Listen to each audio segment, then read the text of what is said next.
I'm looking in the in Ecclesiastics really. I don't know how I was led to read in Ecclesiastics, but I remember, for example, when Solomon, Solomon was the wisest and richest man, and he did come and confess that all of the riches and all of that was just vanity. You understand? And he even said that a good name was better than precious ointment. And Solomon could have afforded any possible thing. You understand? So I'm just looking in terms of it that sometimes we put out so much effort to try to gather up so many things that we actually miss out living a life, a good quality life. So I believe that is how I ended up in Ecclesiastics. And there are a lot of very important verses in Ecclesiastes. I just wrote down a few. For example, he says that there's nothing new under the sun. So you see things happening now, it is not new. It was always in the Bible. If some of us started to read the Bible more, you would realize that a lot of the things that are happening now were happening in the Bible, and some worse things happened in the Bible, which mean that they will come eventually. So there is nothing new under the sun. Also, he spoke in Ecclesiastes 7 verse 12. He said that wisdom is a defense, but money also is a defense. So it is very good to have wisdom, and it is also good to have money. The twist that they put on this money business is that some people will think that money is evil. Money is not evil, people. We all need money to survive, and when you have money, you have actually protected yourself to an extent. Money is a defense. Now the love of money is the problem, because if you have money and your neighbor hungry, or you're not using that money properly, then the money has become your god. But nothing is wrong with money. Me always say, right now, if the persons with good intention and good heart had more money, the world would be in a better state. But realize a lot of the riches are locked up with people that are very selfish and tight-fisted. It's just me, my family, and I, and nobody else now get it. But money is a defense. So you have to find a strategy or a way to acquire some to defend yourself and your family. But while you're doing that, you have to ensure that you are still a cheerful and a gracious giver. You can give generously without thinking about it. You understand? If you have to give away even all of it, if that come to the test, you should be able to. You understand? Because you have the wisdom to get it back. I also want to read, so underline Ecclesiastes 9. I'm gonna read from 10 to 12.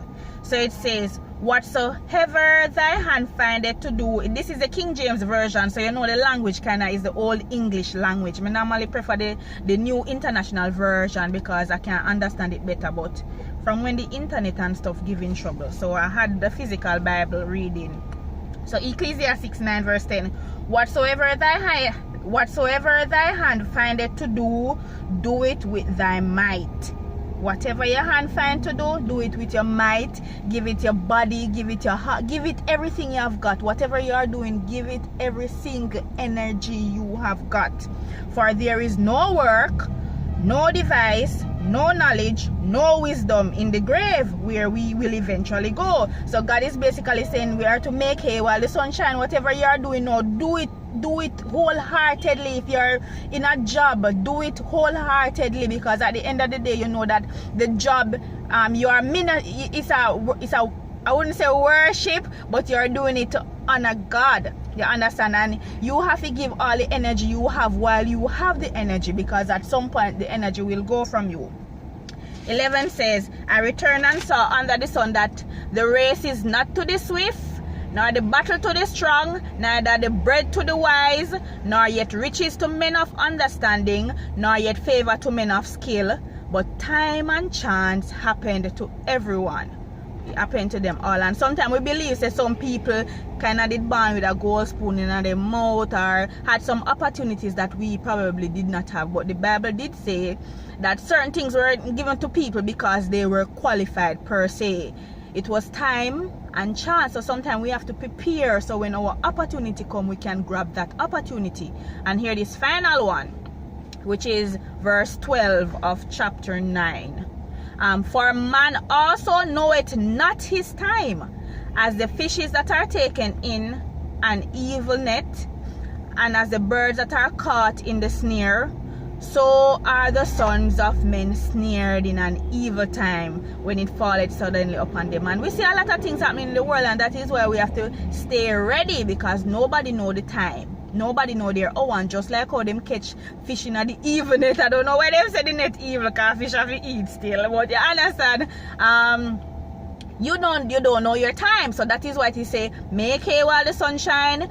Whatever you are doing, do it with all of your energy, and don't think that God favor nobody over the other. He not give the race to the swift person. He not give the battle to people who are strong. But time and chance, everything on this world have a season. So you have to just make sure you know which season you're in and take opportunity of your season. And nobody know their time. So you will be going about your daily life, and you understand, your life is swept away from you. But just be focused and know your season.